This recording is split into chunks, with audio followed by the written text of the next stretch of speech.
स्वागत है बच्चों आपका। आज के इस क्लास में हम लोग पढ़ने वाले हैं चैप्टर प्रोबेबिलिटी। बच्चों, class 9th, 10th, 11th and 12th, ये जो चारों क्लास होते हैं ना मैथ्स के, उन सारे क्लास में प्रोबेबिलिटी का एक बहुत ही इंपॉर्टेंट रोल है। अगर हम इसके लिए फिल्मी सॉन्ग गा दें, यूं जो छोड़ के तुम मुझे जाओगे बड़ा पछताओगे, तो प्रोबेबिलिटी मैथमेटिक्स का एक ऐसा पार्ट है जिसको अगर आप छोड़ के निकल जाते हैं तो आपको बहुत पछताना पड़ेगा, क्योंकि ये बहुत ही इंटरेस्टिंग टॉपिक है और अगर इसको नहीं पढ़ा तो पढ़ा क्या। तो हम इस चैप्टर के बारे में बहुत ही आराम से, बहुत ही कायदे से एक एक चीजों को डिस्कस करेंगे ताकि चीजें आपको प्रॉपरली समझ में आए, और अगर समझ में आएंगी तब आपको प्रोबेबिलिटी पढ़ने में भी मजा आएगा। प्रोबेबिलिटी के बारे में एक लाइन में बोलना चाहता हूं, जहां पे मैथमेटिक्स की और ब्रांच की अगर हम बात करें, ट्रिग्नोमेट्री की बात करें, मेंसुरेशन की बात करें, अलजेब्रा की बात करें, तो अगर 5 मिनट का क्वेश्चन है ना तो 1 मिनट सोचना पड़ता है, 4 मिनट लगाना पड़ता है। प्रोबेबिलिटी के बारे में ठीक उसका रेसिप्रोकल उल्टा हो जाता है, 4 मिनट सोचना पड़ता है, 1 मिनट लगाना पड़ता है। तो बहुत ही गेम वाला, मतलब बहुत ही इंटरेस्टिंग गेम वाला चैप्टर है ये। उम्मीद करता हूं आपको समझ में आएगा। जहां कहीं भी दिक्कत हो कमेंट बॉक्स में जरूर लिखें, और जब भी वीडियो देखें मेरा, आप मेरी क्लास में हो तो कॉपी और पेन लेके बैठिए ताकि चीजों को प्रॉपर्ली नोट्स बना लीजिए। बच्चों, नोट्स बनाने का अपना एक अलग फायदा होता है। तो आइए आज शुरू करते हैं हम लोग चैप्टर प्रोबेबिलिटी। बच्चों, प्रोबेबिलिटी एक वर्ड है जो आया है पॉसिबिलिटी से। पॉसिबिलिटी का मतलब होता है संभावना। संभावना का मतलब होता है कि जिसमें आप एक एक एक चांस रखते हो, एक मौका देखते हैं कि चीज हो सकती है, बट आप श्योर नहीं होते हैं कि वो चीज होगी कि नहीं होगी। जैसे अगर हम पूछें कि राम एग्जाम देने गया है, वो पास होगा कि फेल होगा, तो आप श्योर होकर बता नहीं सकते हैं कि पास होगा कि फेल होगा। अगर इंडिया और ऑस्ट्रेलिया के बीच में मैच हो रहा हो और हम आपसे पूछे कि कौन मैच जीतेगा, तो आप बता नहीं सकते कि कौन मैच जीतेगा। तो ऐसे बहुत सारे हमारे डेली लाइफ में ऐसे मोमेंट्स होते हैं जहां पर हम एक एक्सपेक्टेशन यानी कि संभावना व्यक्त करते हैं, लेकिन हम श्योर नहीं होते हैं कि जो कुछ भी हमने कहा वो सही होगा कि नहीं होगा। कल बारिश होगी या नहीं होगी हम श्योर नहीं है। तो ऐसे बहुत सारे घटनाएं घटती हमारी डेली लाइफ में। तो probability is the word which comes from the possibility. ये आई है वर्ड, पॉसिबिलिटी से ये वर्ड बनी है प्रोबेबिलिटी, जिसको हिंदी में हम लोग कहते हैं प्रायिकता। जिसको हिंदी में हम लोग कहते हैं प्रायिकता। बच्चों, 16वीं 17वीं शताब्दी में 16th और 17th सेंचुरी में ये जो था, ये जुआ घर, फ्रेंच के जुआ घरों में इसको खेला जाता था। इस चैप्टर को उतना विस्तार नहीं दिया गया था, लेकिन इसके एप्लीकेशंस को गैम्बलिंग मतलब जुआड़ी जो होते थे वो अप्लाई करते थे गेम को खेलने में। जैसे आज के समय सट्टा लगाना जो होता था, तो उस समय जो सट्टे लगते थे, उस समय जो जुए होते थे, उसमें इस चैप्टर को बहुत ज्यादा यूज किया जाता था प्रोबेबिलिटी की प्रॉपर्टी को। 16th सेंचुरी और 17th सेंचुरी में प्रोबेबिलिटी के ऊपर काम हुआ।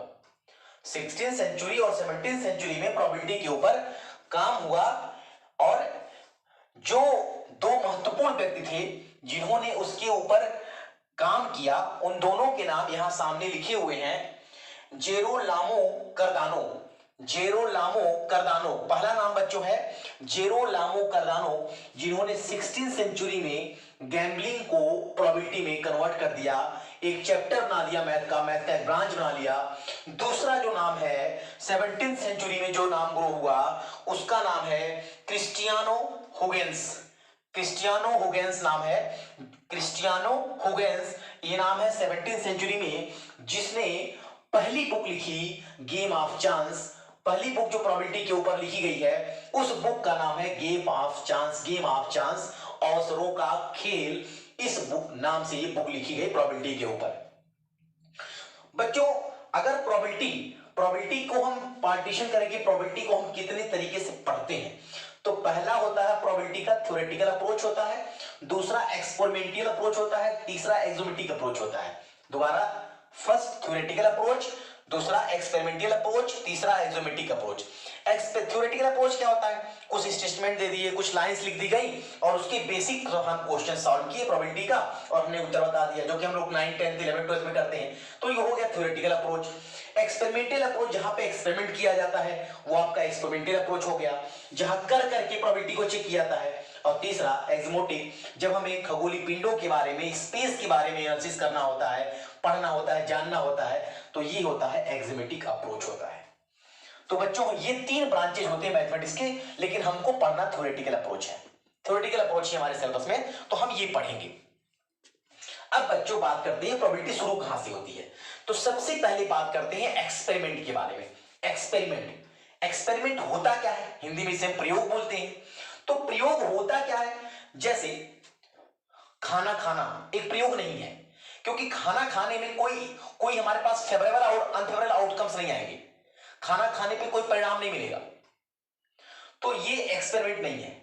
नहाना ये एक परिणाम नहीं है, एक एक्सपेरिमेंट नहीं है कि नहा लिया तो भीगेंगे नहीं, एक्सपेरिमेंट नहीं है। एक्सपेरिमेंट होता है वो जिसके आउटकम्स आते हैं। जैसे जब कोई स्टूडेंट एग्जाम में पार्टिसिपेट करता है तो वहां पे 2 पॉसिबिलिटी बनती है, या तो वो पास होगा या तो वो फेल होगा, तो एक्सपेरिमेंट है। अगर आपने बाइक में चाबी लगा रहे हैं और आप किक मार रहे हैं तो एक एक्सपेरिमेंट है, क्योंकि वहां पे 2 पॉसिबिलिटी बनेगी, या तो बाइक स्टार्ट होगी या तो बाइक स्टार्ट नहीं होगी।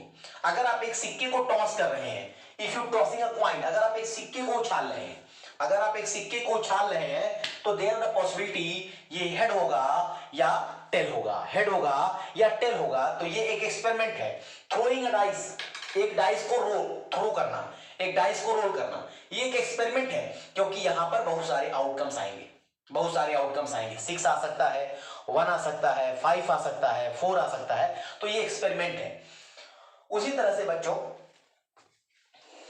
अगर हम प्ले कार्ड्स के बारे में बात करें, अगर हम प्ले कार्ड्स के बारे में बात करें, ये प्ले कार्ड्स हैं, तो अगर ये प्ले कार्ड्स के बारे में बात करें तो ये भी एक एक्सपेरिमेंट है। इसमें से कोई एक पत्ता निकाल लेना, प्ले कार्ड्स निकाल लेना, ये भी एक एक्सपेरिमेंट है, हमको नहीं पता। तो ये सारे के सारे एक्सपेरिमेंट होते हैं, क्यों? क्योंकि इनके क्या होते हैं, आउटकम्स होते हैं, इनके कुछ रिजल्ट निकलते हैं, और उस रिजल्ट में 2 तरीके की बात होती है। एक होता है अपने फेवर वाला जो हमारे पक्ष में होता है, दूसरा होता है अनफेवर जो हमारे फेवर में नहीं होता है। जैसे एक सिक्के को मैंने अगर उछाला, अगर हमने इसकी सिक्के को टॉस किया और हेड आ गया और मैं टेल बोला था, हेड आ गया और मैं टेल बोला था, तो हेड मेरा अनफेवर हो गया, टेल अगर आया होता तो मेरे फेवर में होता। तो बच्चों जब भी हम एक्सपेरिमेंट करते हैं, when we do an experiment then we could get 2 results, one is favourable another is unfavourable. तो एक्सपेरिमेंट अब समझ में आ गया होगा कि एक्सपेरिमेंट वो होता है जिसके आउटपुट्स होते हैं, आउटकम्स होते हैं। आउटकम्स 2 वैरायटी के होते हैं, एक आपके फेवर में होते हैं, एक आपके अनफेवर में होते हैं। दूसरा रैंडम एक्सपेरिमेंट होता है, रैंडम एक्सपेरिमेंट।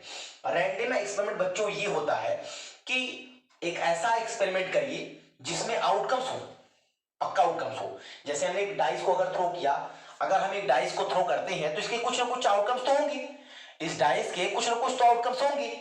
तो ये तो हमको पता है कि अगर इस डाइस को हम रोल करेंगे तो कुछ ना कुछ आउटकम्स निकलेंगे, रैंडम। लेकिन हमको पता नहीं है कि एक्चुअल में क्या आएगा। मैं जानता हूं कि जब मैं इस डाइस को थ्रो करूंगा तो कुछ ना कुछ इसके रिजल्ट्स आएंगे, लेकिन एक्चुअल में इसके क्या रिजल्ट्स आएंगे हमको नहीं पता। तो ये होता है रैंडम एक्सपेरिमेंट। अब हम बात करें, जब हम एक्सपेरिमेंट करते हैं तो जो उसके आउटकम्स होते हैं उनको हम लोग बोलते हैं इवेंट।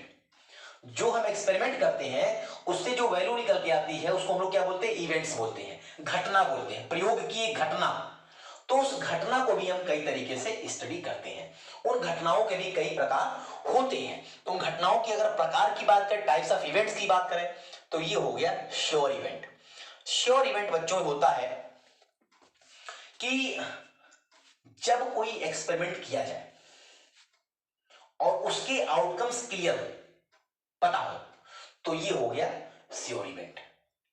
जैसे अभी हम इसके ऊपर एग्जांपल भी लेंगे। श्योर इवेंट, इम्पॉसिबल इवेंट, ऐसा कोई इवेंट, ऐसा कोई एक्सपेरिमेंट जिसका आउटकम्स हमारे फेवर में हो ही ना, तो वो हो गया इम्पॉसिबल इवेंट्स। और कॉम्प्लीमेंट्री इवेंट्स वो होते हैं कि जब कोई इवेंट होता है तो उस इवेंट का न होना उसका कॉम्प्लीमेंट्री इवेंट कहलाता है। अभी मैं इनको प्रॉपर्ली डिस्कस करता हूं कि ये है क्या। तो फिर से दोबारा एक बार फटाफट देख लेते हैं। प्रोबेबिलिटी कहां से आई? जुआरियों के अड्डे से आई, जुआ खेलने वालों ने इन्होंने विकसित किया। 16th और 17th सेंचुरी में इसका विकास हुआ। जो विकास किए उनका नाम है जेरोलामो कार्दानो और क्रिस्टियानो ह्यूगिन्स इसका नाम है। जो बुक लिखी गई पहली प्रोबेबिलिटी के ऊपर उसका नाम है गेम ऑफ चांस। और प्रोबेबिलिटी 3 हिस्सों में बट के आती है, theoretical probability, experimental probability, axiomatic probability. और जनरली जो हम एक्सपेरिमेंट करते हैं वो भी दो तरीके के होते हैं, एक एक्सपेरिमेंट होता है, एक रैंडम एक्सपेरिमेंट होता है। इवेंट की भी कैटेगरी होती है। इवेंट 3 तरह। बच्चों सीरियस पढ़ाई, कोई भी बकवास, कोई भी कहानी, कोई भी किस्सा नहीं, सिर्फ और सिर्फ पढ़ाना, आप तक सही चीजों को पहुंचाना ही मेरा लक्ष्य है। तो इवेंट जो होते हैं वो भी 3 तरह के होते हैं, श्योर इवेंट, इम्पॉसिबल इवेंट्स और कॉम्प्लीमेंट्री इवेंट्स। आइए हम इसके बारे में और पढ़ते हैं और जानते हैं।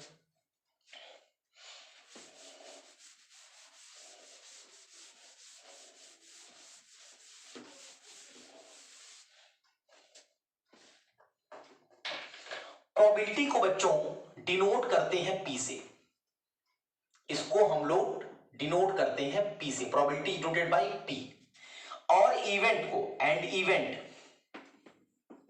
Event is denoted by small, is denoted by capital E. Event को कैपिटल ई से डिनोट करते हैं, प्रोबेबिलिटी को कैपिटल पी से डिनोट करते हैं। और जब इन दोनों को हम कंबाइंड फॉर्म में लेके आते हैं तो ये बनता है पीई। इस तरह लिखा आता है। अब बच्चों जो ये लिखा गया है इसको रीड कैसे, पढ़ते कैसे हैं? इसको पढ़ते कैसे हैं? तो इसको पढ़ने का तरीका होता है probability of an event, P for probability, E for event.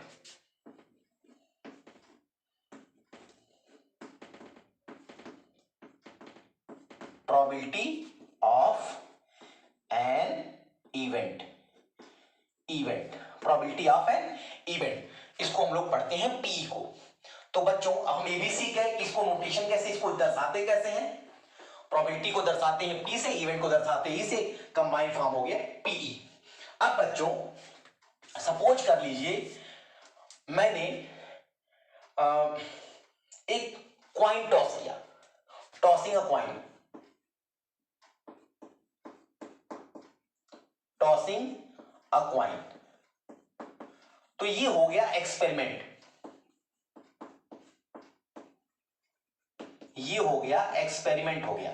एक सिक्के को उछालना एक एक्सपेरिमेंट है, एक सिक्के को उछालना क्या है, एक एक्सपेरिमेंट है। अब जब एक्सपेरिमेंट किया तो इसके दो आउटकम्स हुए, दो रिजल्ट्स हुए, या तो सिक्के पे हेड आएगा और या तो सिक्के पर टेल आएगा। तो ये हो गए आउटकम्स, आउटकम्स हो गए। अब अगर हम कहें कि मैं कहा था कि सिक्के को उछाला है, टॉस किया जाए, मुझे हेड चाहिए, तो अगर मुझे हेड चाहिए,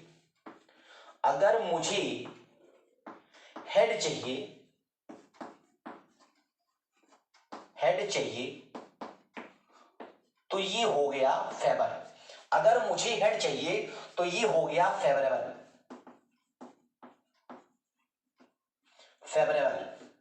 और अगर हेड नहीं आता, टेल आता, तो टेल जो आता ना वो हो जाता अनफेवर। तो यहां पर जब हमने एक एक्सपेरिमेंट किया, क्या एक्सपेरिमेंट किया? हमने क्वाइन को टॉस किया, तो हमको जो दो आउटकम्स मिले, हेड और टेल मिल गए। अब मैंने कहा कि अगर मुझे हेड चाहिए तो हेड अगर आ जाता तो फेवरेबल आउटकम्स हो जाता, मेरे पक्ष में होता। अगर टेल आ जाता तो अनफेवर, मेरे पक्ष में नहीं होता। तो ये बेसिक चीजें थी जो बच्चों को समझ में आ गई। अब यहां पर थोड़ी और चीजों को और आगे बढ़ते हैं। अभी आपसे मैंने बात किया श्योर इवेंट के बारे में, श्योर इवेंट का मतलब होता है निश्चित, एक ऐसी घटना हो जो निश्चित हो। जो मैंने कहा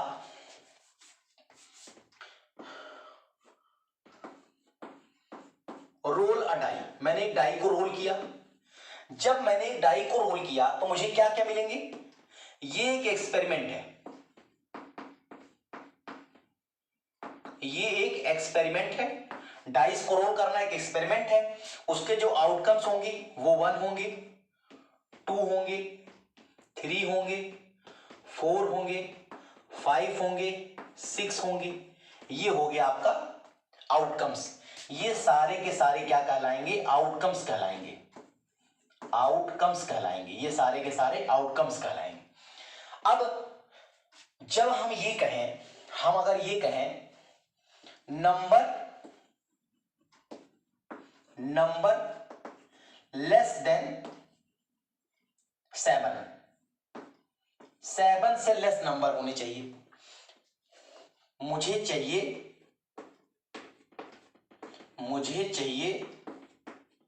क्या चाहिए? मुझे नंबर लेस देन 7, 7 से छोटे नंबर हमको चाहिए। तो 7 से छोटे, और ये सारे के सारे पॉजिटिव होने चाहिए।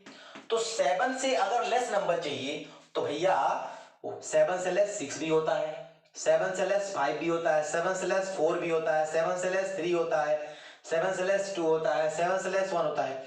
ये all these numbers are less than 6, 7। ये सारे नंबर 6, 7 से क्या है? छोटे हैं। तो जब इसकी प्रोबेबिलिटी निकालेंगे इस इवेंट की, ये इवेंट है, जब इस इवेंट की प्रोबेबिलिटी हम निकालेंगे तो हम लिखेंगे टोटल आउटकम्स। यहां से बच्चों आप देखो प्रोबेबिलिटी का कैसे डेफिनेशन क्लियर हो रहा है। Total outcomes, favourable outcomes.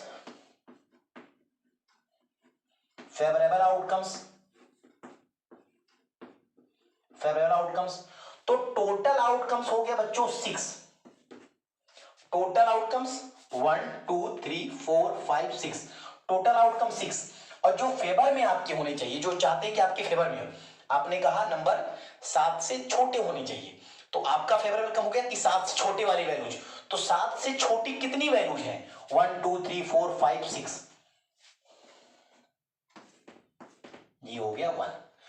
तो यहां से एक चीज समझ में आ गई कि अगर श्योर इवेंट होगा, इफ इवेंट इज श्योर, अगर इवेंट श्योर होगा तो ऐसे इवेंट की जो प्रोबेबिलिटी होती है वो ऑलवेज, मैं यहां लिख दूं ऑलवेज। तो ऐसा कोई इवेंट जो श्योर होता है उसकी प्रोबेबिलिटी क्या होती है? 1 होती है। आप समझ में आ गया?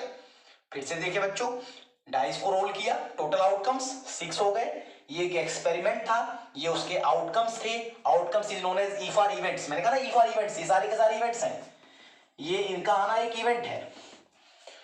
मैंने कहा नंबर लेस देन 7 से लेस नंबर होनी चाहिए। तो आपने कहा यार 7 से लेस तो 6 नंबर्स हैं, 6/6 टोटल आउटकम, 6 फेवर में आपके 6 हैं, 6/6 1। अब बच्चों यहीं से हम इस चीज को दूसरी इवेंट के बारे में बात कर रहे हैं। दूसरी इवेंट के बारे में बात कर रहे हैं जिसका नाम है इम्पॉसिबल इवेंट।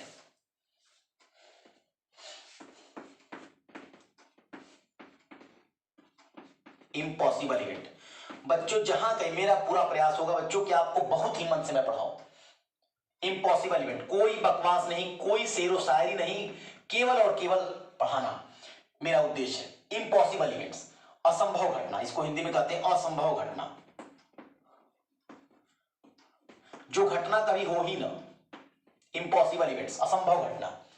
तो बच्चों मैंने कहा रोल अ डाई, एक डाई को मैंने रोल किया। तो जब एक डाई को मैंने रोल किया बच्चों, फिर दोबारा मैं बता रहा हूं कि ये एक एक्सपेरिमेंट है। कॉइन को टॉस करना, डाइस को रोल करना, प्ले कार्ड्स को निकालना, ये सारे के सारे एक्सपेरिमेंट है। तो जब एक डाइस को रोल किया तो क्या क्या मिल सकता है? 1 मिल सकता है, 2 3 4 5 6। ये बच्चों ये डाइस है, ये जो लूडो वाला डाइस होता है जो आप खेलते हैं, ये देखिए लूडो वाला डाइस है जिसपे 6 बना हुआ है, 1 बना हुआ है, 5 बना हुआ है, 3 बना हुआ है, 4 बना हुआ है और ये 2 बना हुआ है। तो ये आपका एक्सपेरिमेंट हो गया, 6 आपके आउटकम्स हो गए। These are the events and also outcomes भी है ये। तो आपने क्या कहा? आपने कहा मुझे चाहिए, क्या चाहिए आपको? Number less than 7, number greater than 6, number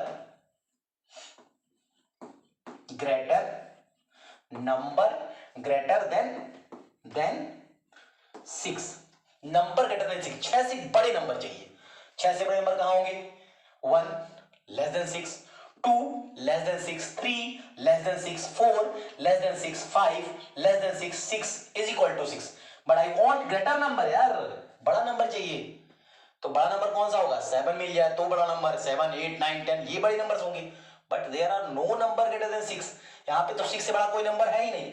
तो प्रोबेबिलिटी ऑफ इवेंट जो बनेगी, प्रोबेबिलिटी ऑफ जो इवेंट बनेगी ये होगा बच्चों फेवरेबल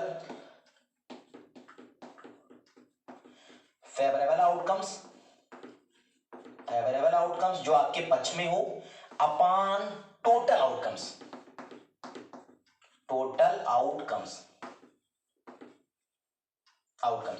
तो आपके फेवर में तो कुछ है ही नहीं।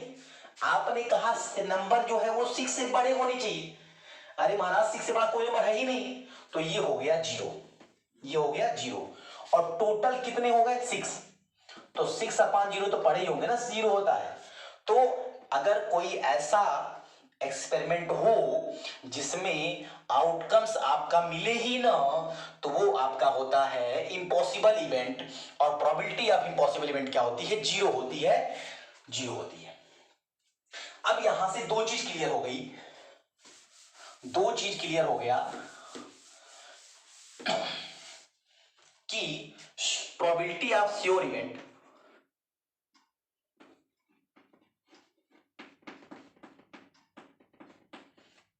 Probability of sure event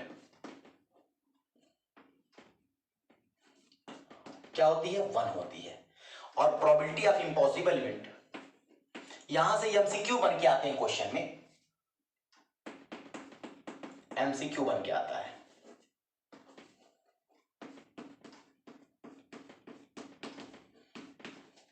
probability of impossible event जो होती है वो क्या होती है? 0 होती है। तो बच्चा भूलेंगे नहीं, probability of sure event is 1, probability of impossible event is 0। और एक चीज बच्चों जान लीजिए कि जो प्रोबेबिलिटी ऑफ एन इवेंट होती है ना, प्रोबेबिलिटी ऑफ एन इवेंट जो होती है वो 0 के बराबर या 0 से बड़ी होती है, और 1 के बराबर और 1 से क्या होती है? छोटी होती है। यानी कि प्रोबेबिलिटी ऑलवेज लाइज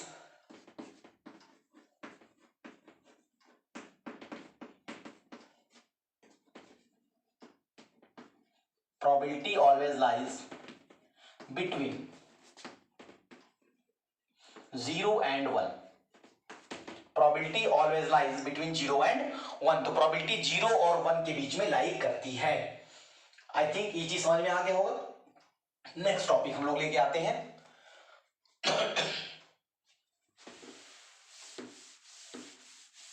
बच्चों नोट करते चलिए, नोट्स बनाएंगे आपके लिए हमेशा फायदेमंद होगा वो। नोट करते समय आपकी आंख भी काम करती है, हाथ भी काम करते हैं, सुनते समय आपके कान काम करते हैं। Complementary event,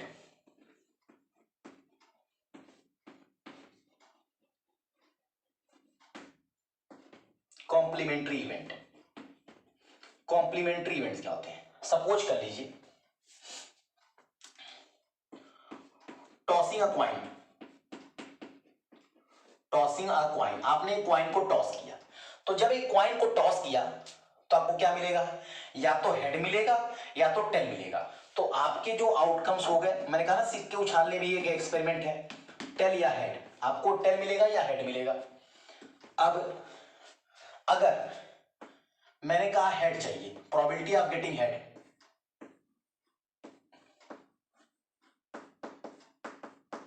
probability of getting head,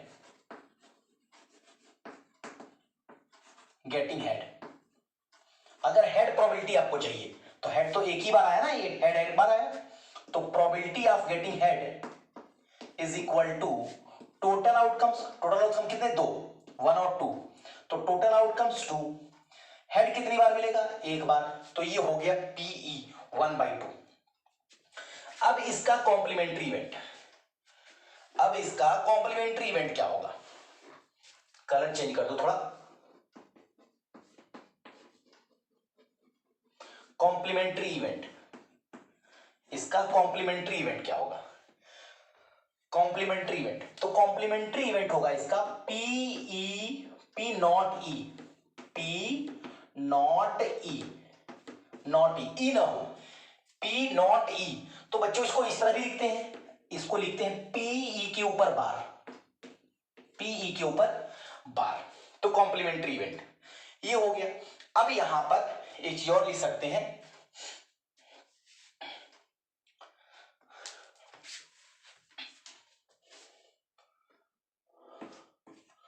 probability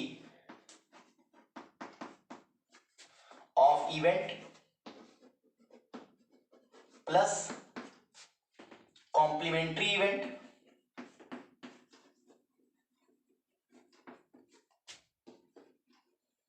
is equal to 1. Probability of an event plus complementary event is always 1. किसी भी इवेंट और उसके कॉम्प्लीमेंट्री इवेंट, किसी भी इवेंट और उसके कॉम्प्लीमेंट्री इवेंट की प्रोबेबिलिटी का सम हमेशा क्या होता है? 1 होता है। तो मैं इसको लिख सकता हूं मैथमेटिकली, हम इसको नोट कर सकते हैं, P E plus P not E is equal to 1। यानी कि हिंदी में लिख सकते हैं घटना का होना प्लस न होना की प्रोबेबिलिटी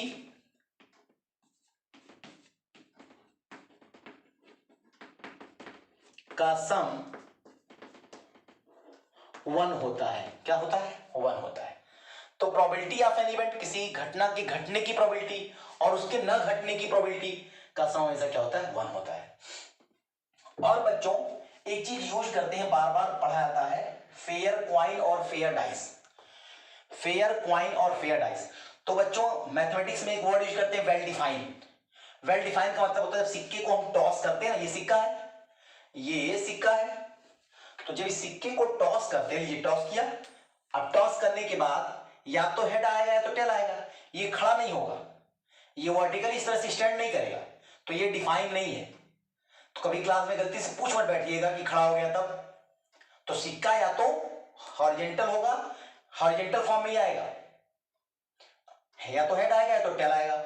तो ये फेयर कॉइन का मतलब उस सिक्के में जिसमें हेड हो या टेल हो। ये 16 का सिक्का नहीं है जिसमें बीरू के पास दोनों तरफ हेड ही होता था जय को चकमा देने के लिए। दूसरा, ये आपका प्रोबेबिलिटी में डाइस आता है, ये इसको बोलते हैं फेयर डाइस। फेयर डाइस ये कहीं, ये डाइस कहीं भी हो, इंडिया, पाकिस्तान, चाइना, होलुलुलु, युगांडा, खोगांडा, कहीं भी हो ना, ये डाइस होता है ना, इस डाइस में हमेशा फेस होते हैं 6 फेस होते हैं। ये नहीं कि इंडिया में 6 फेस है तो युगांडा में 10 फेस हो गया, ऐसा नहीं होता है। ये मैथमेटिकल डाइस है। आपको लगता है आप लूडो पे खेल रहे हैं, लेकिन ये मैथमेटिकल डाइस है, ये हर जगह एक ही होता है। उसी तरह से हम ये प्ले कार्ड्स की बात करें, मेरे पास ये प्ले कार्ड्स है, तो ये प्ले कार्ड्स ना भैया दुनिया में कहीं भी जाओगे ना, इंडिया, चीन, जापान, युगांडा, हुलुलुलु, वर्जीनिया, कहीं भी जाओगे ना, ये कार्ड्स हमेशा 2 ही कलर में होते हैं, रेड और ब्लैक। ये नहीं कि अमेरिका वाले बहुत धनी होते हैं तो उनके पास जो येलो कलर का कार्ड आएगा, गलत है। तो इसको बोलते हैं वेल डिफाइन। वेल डिफाइन का मतलब कोई भी अगर आप ताश की गड्डी लेंगे, पैकेट लेंगे, तो उसमें 52 ही मिलेंगे। ऐसा नहीं कि अंबानी के पास 53 वाला हो जाएगा, तो हमारे पास भी 52 तो अंबानी के पास भी 52 होगा। हर 2 ही कलर में होता है, तो ये ऐसा नहीं होगा कि जो है सचिन तेंदुलकर के पास जो है 3 कलर का होगा। जो भी कहीं का भी नागरिक अगर इस प्ले कार्ड को लेगा तो उसके 2 ही कलर मिलेंगे। इसको बोलते हैं वेल डिफाइन, मतलब सुपरिभाषित। ये नहीं कि इसमें कुछ और या 53 हो जाता, 54 हो जाता। तो बच्चों इस तरह का क्वेश्चन आप बिल्कुल नहीं पूछेंगे अगर आप मानसिक रूप से स्वस्थ हैं तब। तो बच्चों आज हमने जो कुछ भी आपको पढ़ाया, उम्मीद करते हैं आपको समझ में आया होगा। सारे बेसिक टॉपिक को मैंने क्लियर कर दिए। नेक्स्ट वीडियो में हम बात करेंगे कि किसी भी अगर एक्सपेरिमेंट को हम ऑकरिंग करवाते हैं, उसको घटित करवाते हैं, तो उसके कौन कौन से आउटकम्स होते हैं। जैसे सिक्का उछालना, एक सिक्के को उछालेंगे, 2 सिक्के को उछालेंगे, 3 सिक्के को उछालेंगे तो उसके क्या क्या आउटकम्स आएंगे। 1 डाइस थ्रो करेंगे तब क्या होगा, 2 डाइस थ्रो करेंगे तब क्या होगा। प्ले कार्ड्स के बारे में सारे आउटकम्स, कितने पत्ते होते हैं, कितने क्वीन होते हैं, कितने जैक होते हैं। तो नेक्स्ट वीडियो में सारा इन्फॉर्मेशन मैं लेके आऊंगा। उम्मीद करता हूं कि आज का जो बीसी में पढ़ाया होगा आपको समझ में आया होगा। आज के लिए बस इतना ही। Thank you so much.